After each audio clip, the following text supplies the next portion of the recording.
আসসালামু আলাইকুম, সবাই কেমন আছেন? আমরা আছি এখন ঈদের দিন, মাগরিবের নামাজ পড়ে আপনার সিকুর স্বর্ণ মার্কেটে।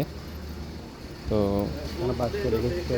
স্বর্ণ মার্কেট সাথে বোরকা, তারপর আপনার সৌদি তোপ, সেন্টের পারফিউমের দোকান।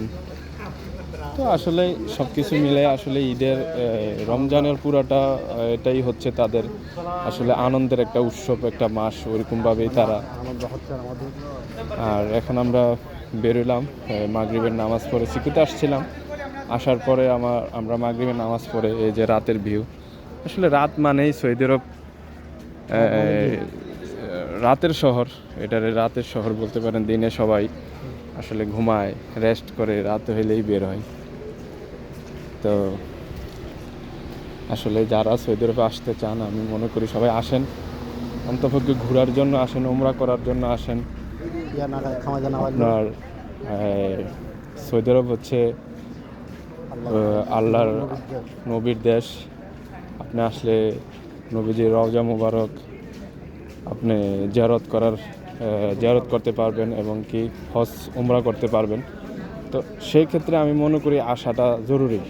আমার কথা কি, যারা নতুন বিয়ে শাদী করতেছেন বা কোথাও আসবেন চিন্তা ভাবনা করতেছেন, কোনো একটা দেশ ঘুরবেন, আমি মনে করি সৌদি আরব আসেন, উমরা করেন, দেখবেন একটা প্রশান্তি চলে আসবে মনের মধ্যে।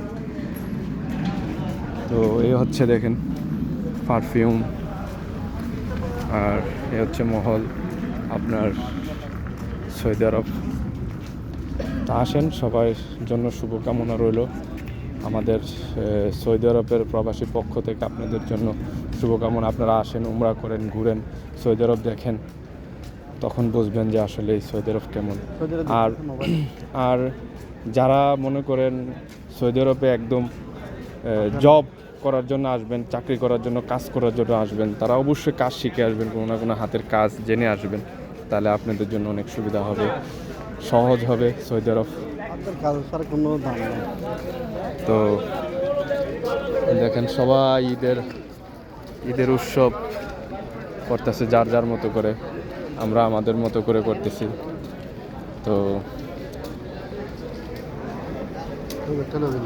এই হচ্ছে আমাদের নাবি ভাই। এই ধাম্মাম আসার পরে নাবি ভাইয়ের সাথে বন্ধুত্ব হয়ে গেল আমার, মাররা সাদিক। তো সবাই ভালো থাকবেন, আসসালামু আলাইকুম।